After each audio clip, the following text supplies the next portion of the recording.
You know, having even mentioned the Floyd Mayweather fight, they walked away with, you know, hundreds of millions of dollars at stake. You being at the height of your sport, maybe make what, $1 million at most per fight. Does that anger you, and what can we do to change that? I don't like to talk about exactly how much money I make, but I'm extremely comfortable and happy.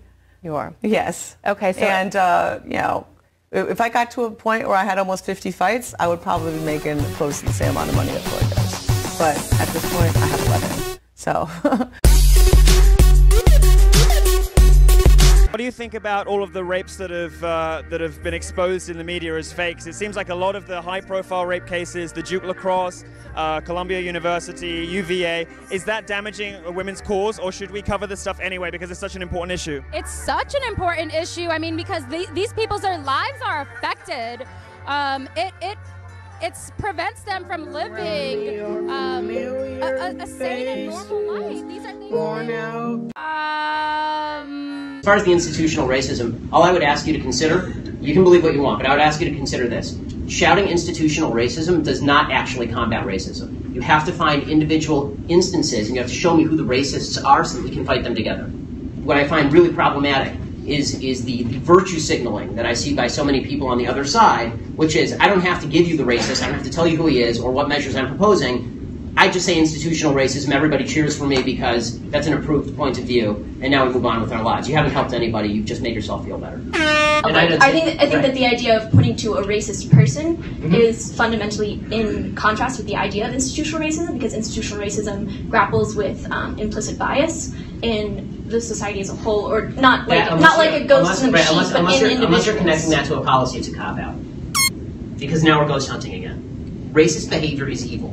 I want to fight it with you, but I can't fight it if you're not showing me what it is. And we have to decide together if the policies you're proposing will alleviate racism or exacerbate racism. And it turns out, I think that a lot of the policies proposed by the left, I think institutional racism is is usually a lever for proposing a policy that is actually unpalatable to freedom, and then castigating people on the other side of that policy as being in league with the institutional racism. But I think that slogans generally tend not to be particularly effective in getting us to solutions.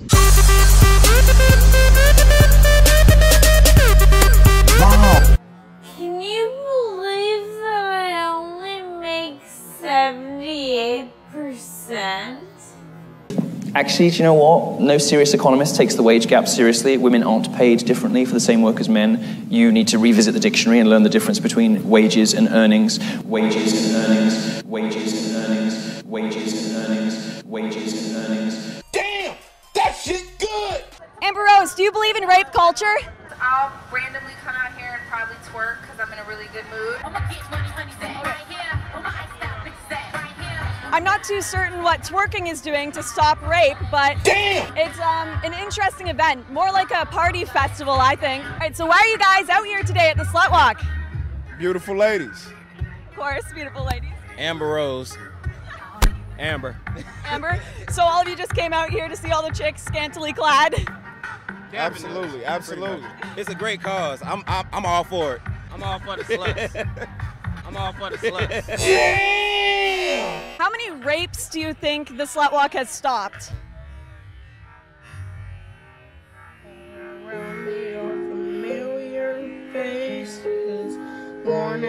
It's not one bad apple, it's rape culture. It is rape culture. So I'm just wondering what does culture mean to you? What does the word mean? Why is it okay for people to idealize women or treat them like they're a piece of meat, like when we're not?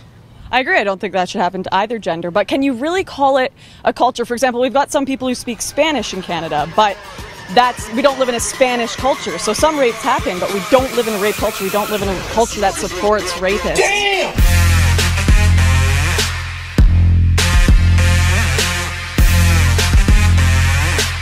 Stop it! Oh, we should film it.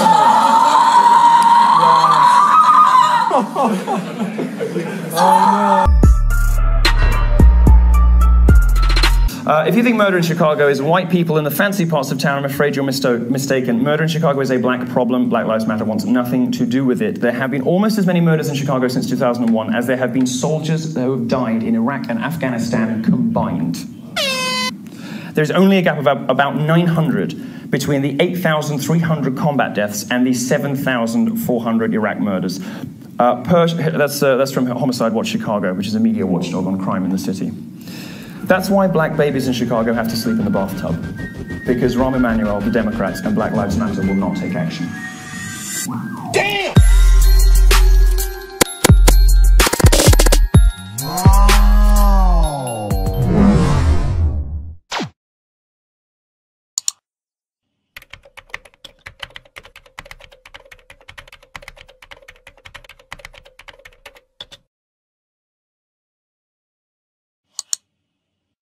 Young people, then maybe we should talk about a blanket gun ban. And let's get to what the left really wants here. And you say that you're for the Second Amendment. Why is it about left or right? Because in Britain this never is about left or right, this issue. Why is it here? Well, we can talk about Britain in a second. I think the reason that it's about left and right here is because fundamentally the right believes that the basis for the Second Amendment, and they believe in the Second Amendment, the basis for the Second Amendment is not really about self-defense and it's not about hunting. It is about resistance to government tyranny. That's what the founders said, and that's what the right believes in this country. Which tyranny are you fearing yourself? I fear the possibility of a tyranny rising in this country in the next 50 to 100 years. Let me tell you something, Piers. The fact that my grandparents and great-grandparents in Europe didn't fear that is why they are now ashes in Europe.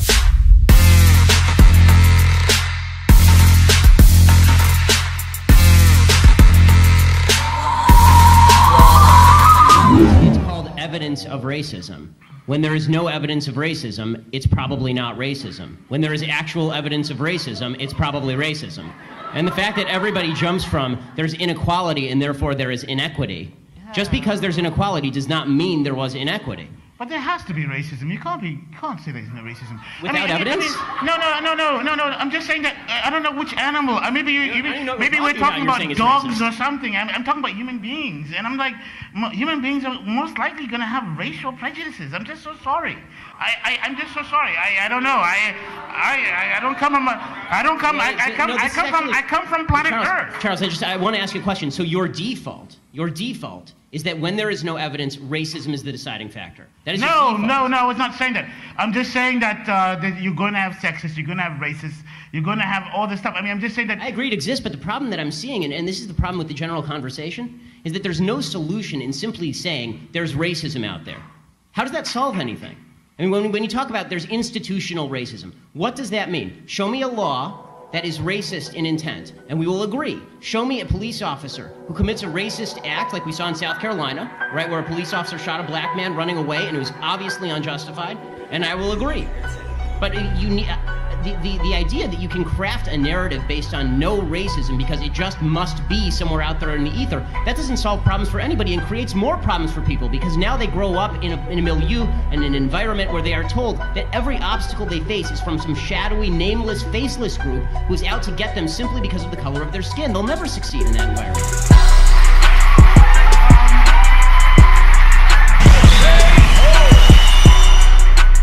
You know what? I'm finding a lot of what you're saying extremely offensive. I don't think there's different types of feminists. No, so would you say the feminists who say I want equality for both genders and one that says I want women to be superior are the same? No, they're not feminists. They're not feminists. Okay, well, I mean, you can say that, but that's the no true Scotsman theory. That's the no true Scotsman fallacy. I asked you if you were a feminist and you said no. And no, I'm a feminist because I believe in equality for men and for women and men and for all genders. So women and men. No, all genders. No, so women and men.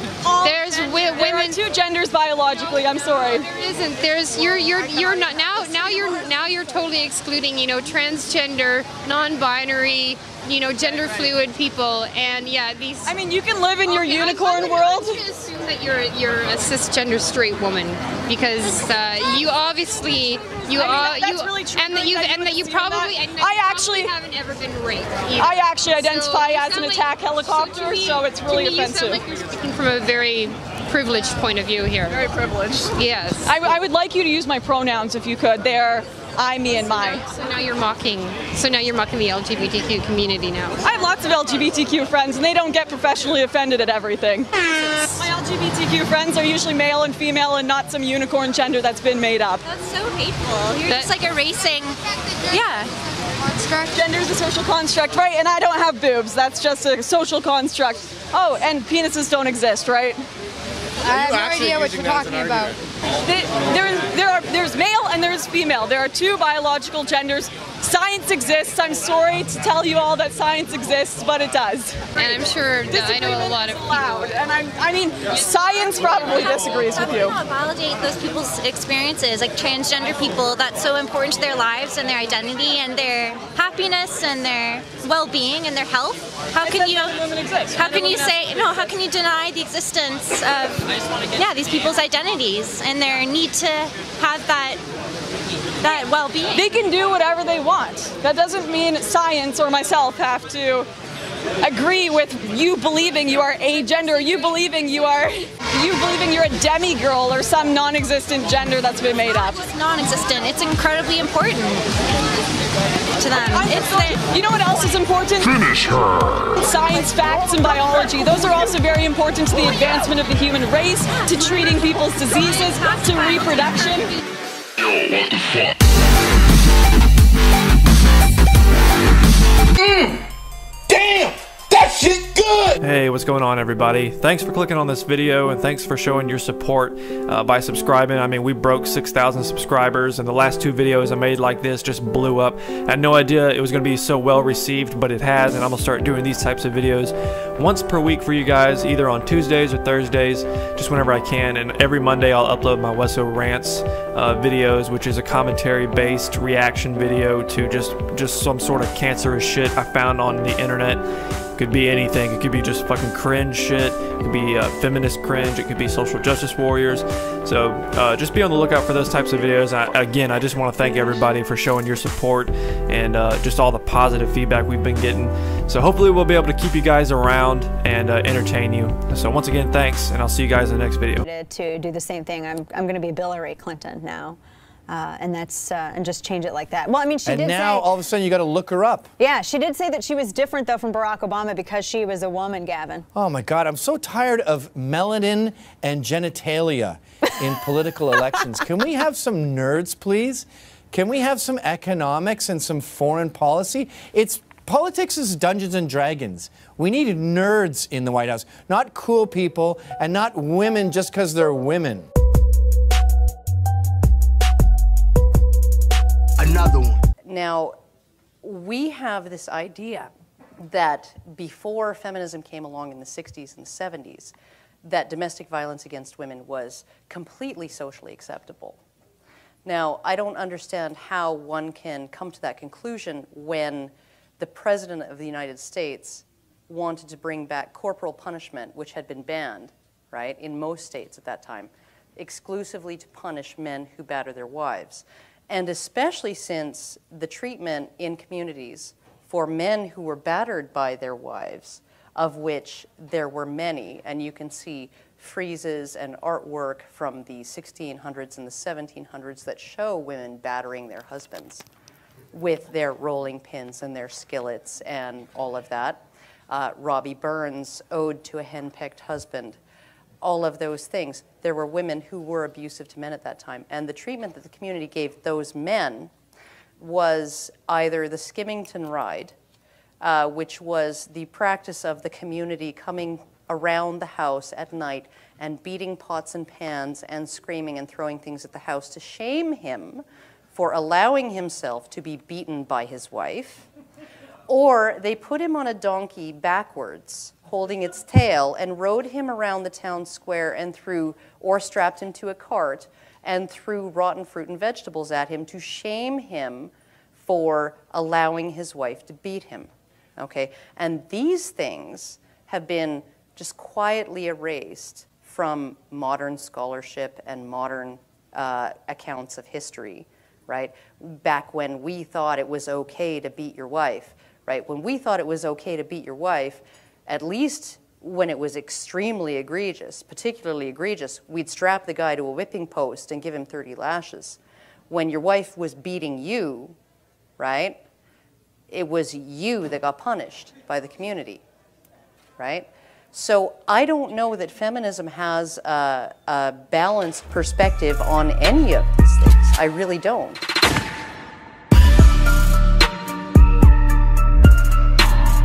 Another one. You know, how do you make a case when they were providing 16 of the 20 mandated items, and the ones they didn't was like the morning after pill, because they believe life begins at conception? Can't you respect somebody's deeply held religious views? First of all, I don't believe that a commercial business has religious views. It's a family business, and a family-owned, run business.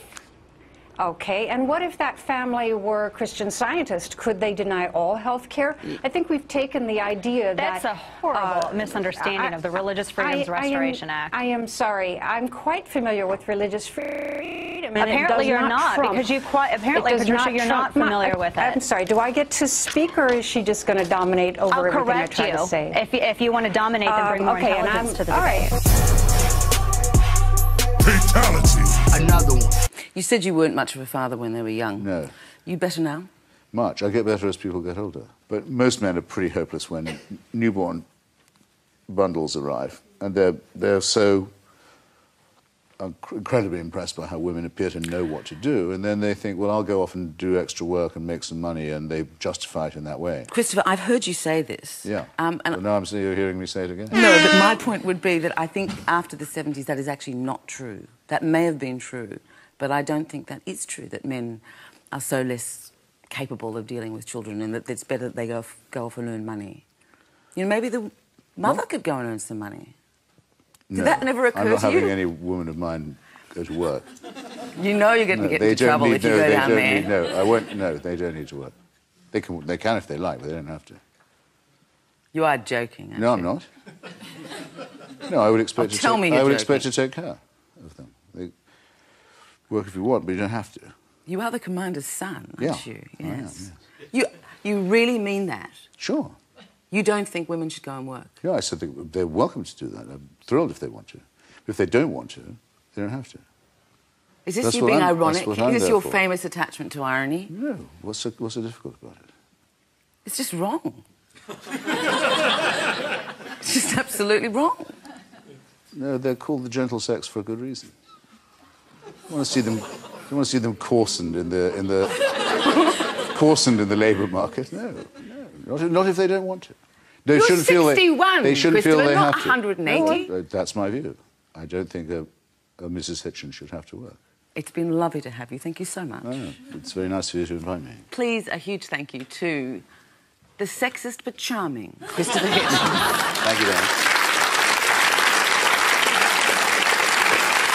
That was it, wasn't it? Yeah. It. You had to say it. Thanks a lot. The second principle that animates the left is group justice rather than individual justice. There's another name for group justice, that's social justice. Social justice, you should understand, is actually evil. Social justice, when people say it, it's an actual evil. Because anytime you put a modifier in front of a term that is inherently good, you turn it into a perversion of itself. Damn! So correctness. Right? If you are correct, there's truth and there's something false, you are correct. Once you add political in front of that, you're not talking about truth and falsity anymore. You're talking about if you say the wrong thing, you get shot. Damn! The same thing is true of social justice. Justice is a good. You do something, it's either good or it's bad, and you get what you deserve. That's what justice is. Add social in front of that, and you're inherently saying injustice is better than justice. Damn! Right? Social justice suggests that I, as a supposedly white man, Jews became white people as soon as we became successful in America. I, as a white man, I am responsible for paying slavery reparations, for example, in the name of social justice, even though all of my ancestors were busy getting killed by Cossacks in Russia at the time that slavery was taking place. Damn! And less than 5% of white Americans alive today have ancestors who ever held slaves. Damn! Every white person in America, though, has to pay because of group justice. How is that just? It's not, but it's group justice, it's social justice. And valuing the collective, valuing people in terms of groups rather than individuals, is how you get to the point where murder in the name of the collective is okay. Damn! All you have to do to see this is just compare the American Revolution, which was about individualism, with the French Revolution, which was about collectivism. Right? The American Revolution, John Adams wrote in the Declaration of Rights for the Commonwealth of Massachusetts, he specifically wrote about all men being born free and equal with certain inalienable rights. Right? It mirrors the Declaration of Independence in the United States. If you look at the Declaration of the Rights of Man in France during the French Revolution, it's the opposite. The 1789 Declaration of the Rights of Man says, the principle of all sovereignty resides essentially in the nation. No body nor individual may exercise any authority which does not proceed directly from the nation. It says law is the expression of the general will. So the collective always rules the individual. The group always rules the individual. And because the group always rules the individual, and because the group is always, this is a very utopian view of the world. Because, see, the left doesn't believe in individual justice or that it can be achieved, but group justice can be achieved. But to pursue group justice is a utopian vision. You have to have this utopia in your head. Well, if the group is more important than the individual, and the individual is in the way of progress, just steamroll the individual. Damn! And that's why you end up with communism killing 100 million people. Damn! Because the bottom line is that if you are seeking equality of outcome on a group level, and somebody is an outlier, well, they're standing in front of the machine, and they have to go. Individuals are either tools of the regime or they are obstacles to the regime.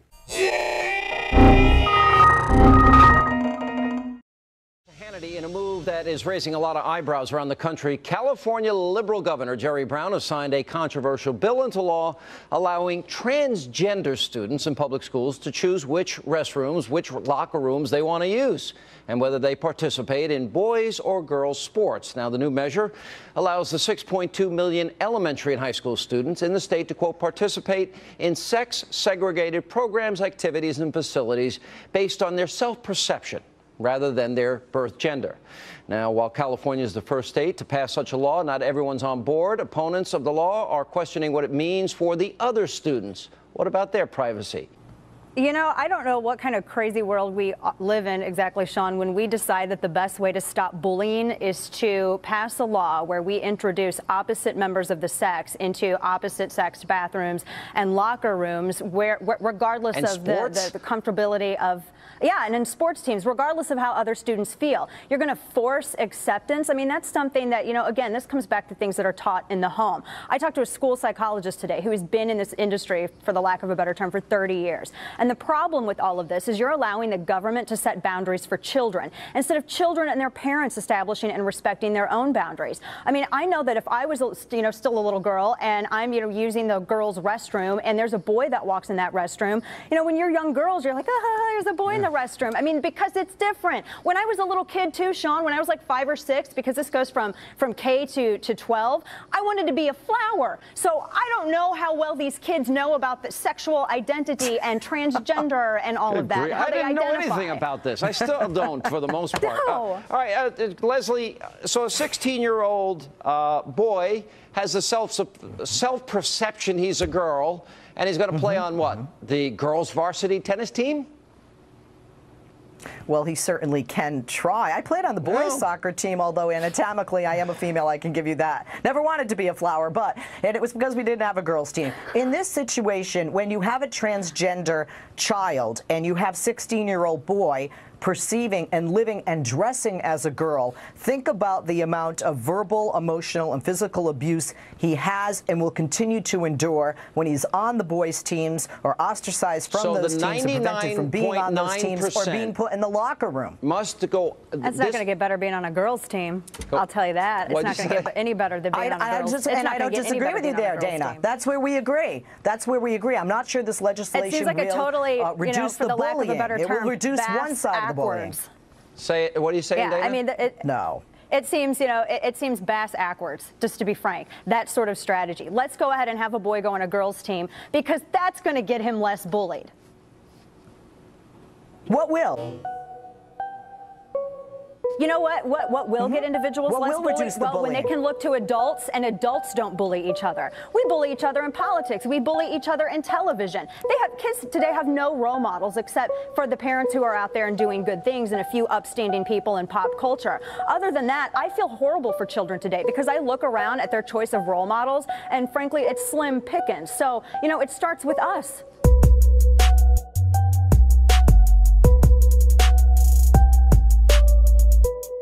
Another one. You reap the rewards of these women's sacrifices every day of your life. When you grin with your cutesy sign about how you're not a feminist, you ignorantly spit on the sacred struggle of the past 200 years. You bite the hand that has fed you freedom, safety, and a voice. In short, kiss my ass, you ignorant little jerks. Speaking of ignorance, it seems you don't know that over the past 200 years, there has been more than one wave of feminism.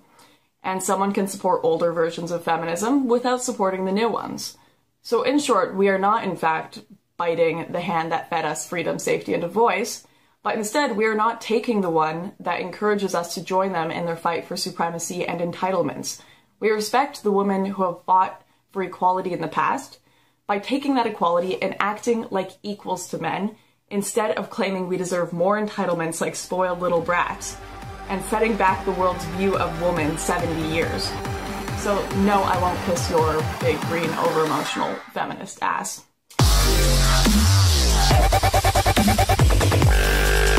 Why do then the different parts of the society do better than others? I would look at it differently. I would say, and especially in the United States, I would say, why would we expect different groups to do the same? I say especially the United States because there are very few indigenous Americans. Americans that come here from all over the world.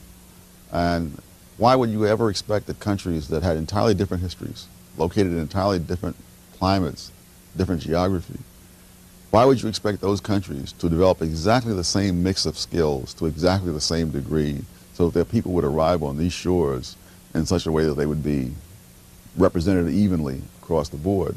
Especially since even in countries where most of the population is indigenous, you don't find it there. The Germans arrived here with piano-making skills, and therefore you shouldn't expect to find the Irish equally represented with Germans in the piano industry. So when you find Steinways and other German named pianos, you shouldn't expect to find O'Houlihan pianos to the same extent, and so on. Nowhere in the world do you find this evenness that people use as a norm. And I find it fascinating that they will hold up as a norm something that has never been seen on this planet and regard as an anomaly something that is seen in country after country. If white liberals cared about really getting rid of the mascot, there's a lot they can do to help organize or get involved besides caring about their joke. So for them, it's not really about whether or not the Redskins exist or whether or not racism is over. It's to their health and well-being. I've got it right here. Transsexuals had brain volumes in agreement with their sex at birth. The intracranial volume and the hypothalamus volume of males were larger than females, irresponsive of condition of transsexualism. This supports the notion that the brain volume changes in transsexuals are related to cross-sex hormone treatment and do not reflect pre-existent differences in brain volume between transsexuals and comparisons. So, isn't it possible for a doctor to take this? This comes from medical journals to say, well, we know the changes occur after the sex hormone replacement therapy, and we know that that can be bad, so let's hold off. Or is that doctor ignorant? Because I want to make sure we frame in the language, because there are a lot of doctors out there who would probably agree with you, except for when it comes to the medicine. I mean, that's not the mainstream understanding whatsoever.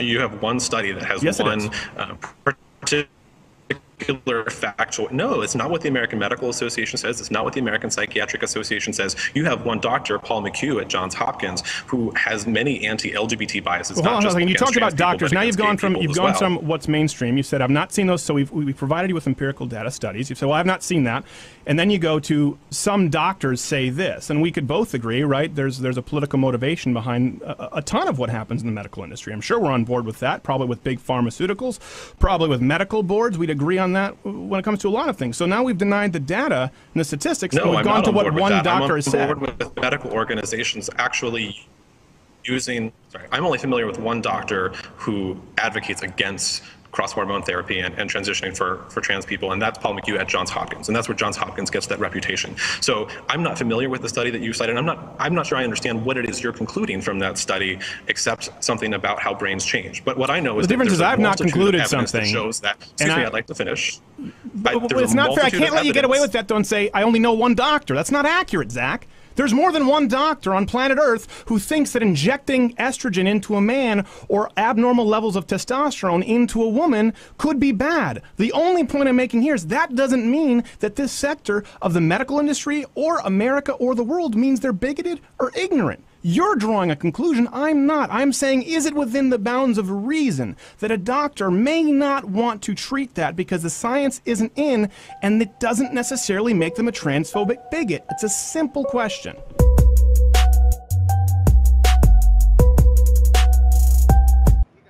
Fuck capitalism, fuck racism, fuck sexism, Islamophobia, and fuck Trump supporters. What's your biggest problem with Trump? All his views. Can you name one? He's sexist. In what sense? The fact that he doesn't support abortion and the woman's right to choose. But I think a good 50% of women in America are also pro-life. A lot of women aren't. Right, but if 50% of a group is something, then... I'd like to see those statistics. All right, well, if hypothetically 50% of the women were pro-life, would it still be sexist to be anti-abortion? I'd really like to see your statistics. I know, but hypothetically, if I was right... I don't go by hypothetical. Well, we don't have a computer here. We can't look it up. So I can't answer your question. All right, what happened in there? I was protesting for what I feel is right. Were you right up at the front? I was not. Oh. What was the protesting? Just yelling? Yeah. And then you got dragged out? Yeah. Freaking jerk. I gotta hand it to you, it is pretty brave to come here. I mean, the odds of you getting punched are pretty high. I know. Like if you went to a Rush concert, this is the analogy I keep using, and you yelled Rush sucks, and then on the way out you were telling people that you don't like Rush. Supporters here and you're talking to the one idiot. Good. I got a lot of people. So what are you gonna do now? Just walk home? Yeah. Okay. I have a job, thank you. What is your job? I'm a graphic designer. Are you gay? I am queer. Oh, you don't use the term gay? You can, well, I'm not gay, I'm bisexual. Oh, I've always been suspicious of bisexual. It seems like a phase. Oh, well. I see a lot of old bi people. Oh, well, you're pretty ignorant. Okay, well, this has been very enlightening. J fucking K. Mr. I don't go off of hypothetical statistics. And I'd be careful going home. I'm not threatening you. I'm saying genuinely. Well, it seems like a threat. No. Look, I'm with these guys. I'm not going to chase you down the street. But safe travels, friend. Okay, I appreciate that. Okay, bye. Okay, goodbye. Have a nice night. I mean, of all the things you can say about him, it is kind of brave. I mean, he's a fucking idiot, but he's a brave idiot. You're an American student, feminist, human against Trump. I am. What's your biggest problem with him? Mostly everything. It's pretty hard to pinpoint it, but... I've noticed that's an issue with these people. Can you just give me one little, maybe sentence he said that you disagree with, or one policy he's going to enact? So far your biggest beefs are that he described his daughter as attractive, and that his penis came up in a debate that you haven't seen.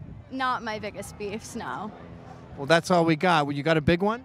Yeah, he's racist, he's sexist. I haven't heard really any firm policy. Well, we just keep hearing these terms, racist. What's a racist thing he said? That he insinuating that Mexico is sending their rapists. They are. 80% of the young girls who cross the border get raped. I thought you feminists hate rape. I do. So do you think 80% is a pretty bad stat for women getting raped? 80% of the women crossing the border get raped. By Americans? No, by illegals. Okay. Thanks. Don't thank me. I didn't rape anybody. I didn't say you did, but you're coming and you're spinning everything that... I'm just trying to tell you basic information. 80%... 80% of young women who cross the border get raped. By illegals? Yes, by coyotes and illegals. Why wouldn't you have coyotes, goodbye. Bears.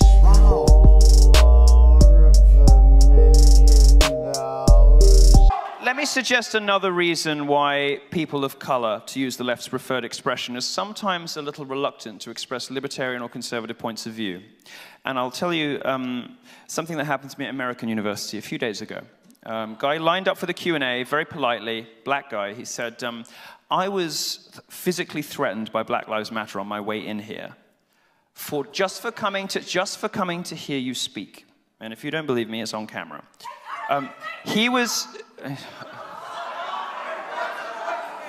Wait, hold on. Did she just change your mind? What? Did she just change your mind? I think I felt a shift because she yelled shit out.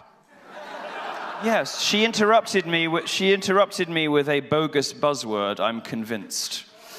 And what he said to me was, what do I say?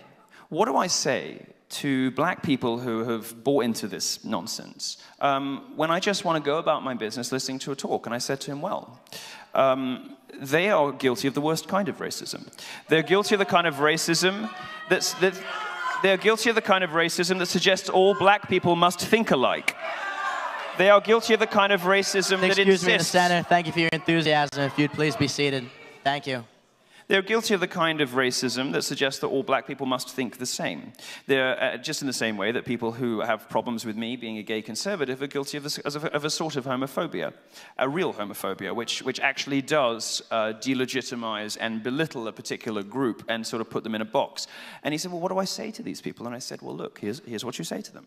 You go out, you calmly and politely, you say, if you believe that the civil rights struggle matters at all, if you believe that the fight to allow black people to have their voices heard, to have an equal footing with whites in this country, if you believe in the restitution and reparations after slavery, if you believe that it is an important goal to hear black voices, hear mine.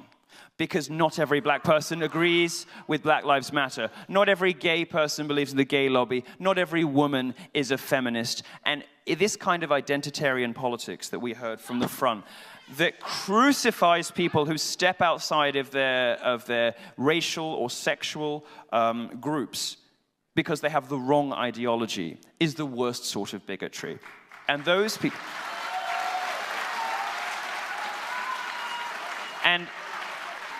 And if you're wondering why people of color are sometimes scared, not scared in the way social justice warriors pretend to be scared because a conservative is on campus, but black people are actually scared because somebody got assaulted at American University the other day.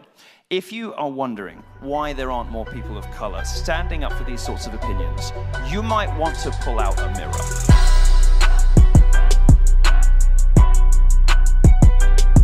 The student reporters from agree with filming the that. protests she was promoting. Guess how you promote them? Put them on Exactly. TV. I do agree with that, and I think that Josh Earnest has said the same thing. There's a very thick line between being politically incorrect and being racist, and words matter. So when a community of people that has been perpetually marginalized at institutions across America over history feels offended, we should acknowledge that. And I think that these protests are a reflection of a community of minorities that feel unacknowledged and not respected. And so, Ben, I read your article today, and I was shocked by the language you used. You were saying that it's time for the right to fight. Yeah. No, but you read his column. Evidence. All this is screaming and feelings. How about like a shred of evidence, even for the incidents that actually happened in Missouri that drove this? Really? Where was the police report exactly when it came to, for example, the first N-word incident that led all of this? There was no police report on any of that. In the second incident, at the N-word at the University of Missouri, the administration investigated, and the kid's under investigation. In the third incident with the cop car, with the car hitting the guy. Let me just ask you this, because we're short on time.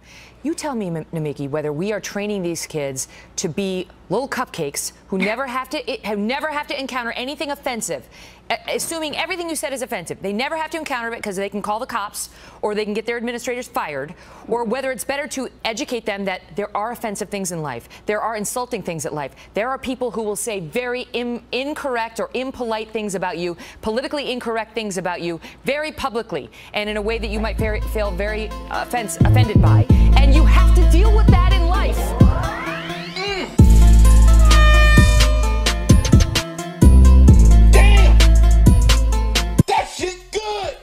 Well, you know, $15 an hour, first of all, as we said, it's not enough of a wage, but it is a substantial improvement, and this is what workers have put forward. Fast food workers themselves courageously took their lives into their own hands, walked out of their jobs in a one-day strike in New York City, and demanded $15 an hour.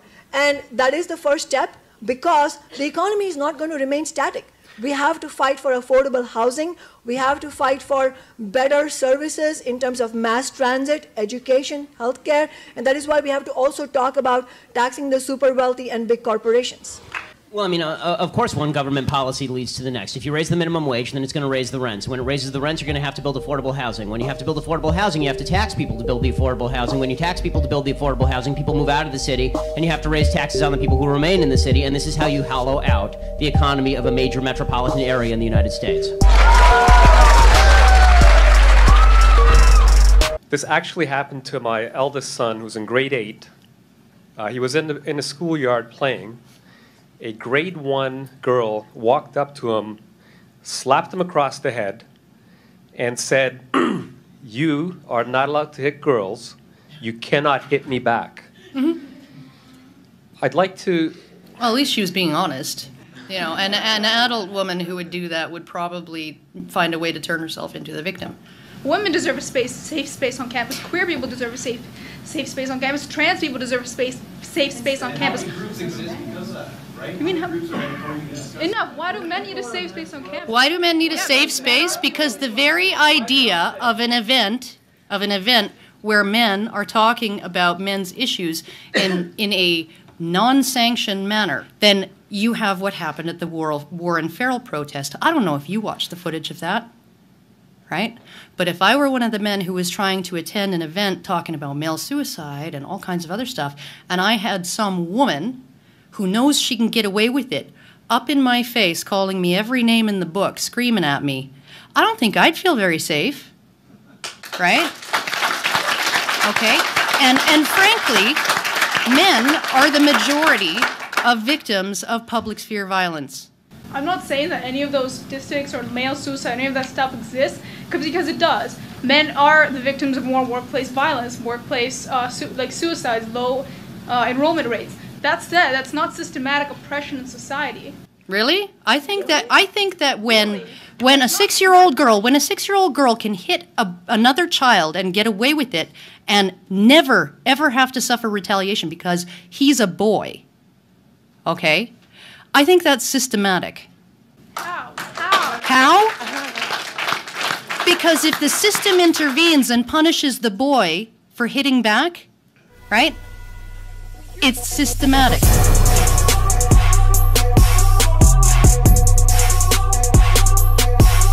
You just yelled out that all of us were racist. And then you asked a question.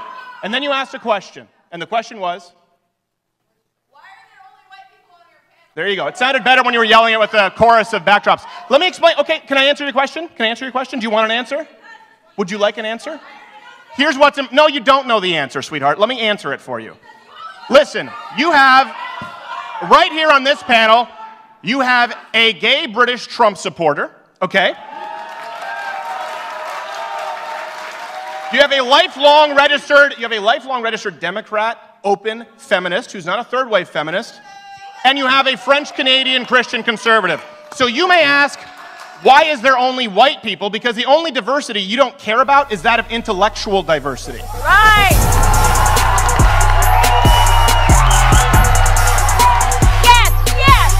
Please be seated. One second. Please be seated. Thank you very much. I appreciate the applause. I think that that if we want young people to speak out and to feel comfortable expressing themselves, then what we need to do is make the internet a place where they can do so. That means bringing in sensible laws and training the police to deal with these kind of things. With this, we need straightforward training on when to act and when not to act, to make sure that the worst things, the rape and the death threats, the horrific harassment and abuse is dealt with. And I think that when we see a few high-profile individuals, perhaps including some in this studio, locked up, it'll be time for other people to back off. Okay, and I very much look forward to that day. People can be made to feel victimised and very nervous and scared of the internet, whether that be men or women. But actually, I want to put, and it's both kind of very pathetic view of how people deal with insults and words, because really most people, especially on Twitter, I'm talking about when they receive this kind of crap, rape and death. Rape and death threats are bad, but when they receive this kind of rubbish on Twitter, they block or they ignore. And I really want to pick up on this idea that women, please, Kate, let us. It's very telling. That's kind of, this is what happens. Middle-class women decide that they want to take on the plight of women and that women are victimised women can't handle the internet. It's absolutely ridiculous and disgusting and sexist and patronising to say that women can't handle the internet. The internet should never be a safe space. The internet women should be able to experience everything about public life. We fought for that throughout history, and here's somebody who wants to shut us away from it.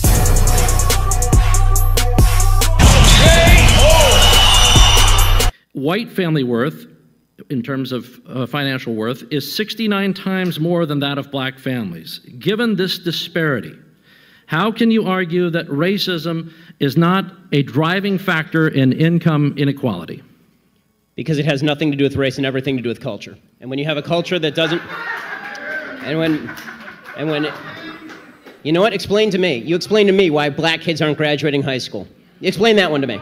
Explain to me why black kids are shooting each other in rates significantly higher than whites are shooting each other. Explain to me why 13% of the population is responsible for 50% of the murder. Explain to me why the number of black kids in prison, not for innocent reasons, not for walking down the street and getting pulled into a prison, is so high. Explain, if it has nothing to do with culture, explain to me why the single motherhood rate in the black community jumped from 20% to 70% in the same course of time that the civil rights movement has made such tremendous strides. Is America more racist now than it was in 1960? And if it is, please explain to me how that happened.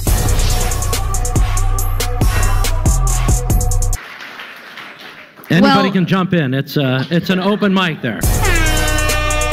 What do you want? We gotta stop listening to this rhetoric that's in the media. Michelle, what do you people want? What do I want? Michelle. When you say you people, what do you mean? The complaining black people, blaming others for the failure of their parents and their lives. What complaint blaming others for whatever it is you complain about. What is it exactly do you want from white people?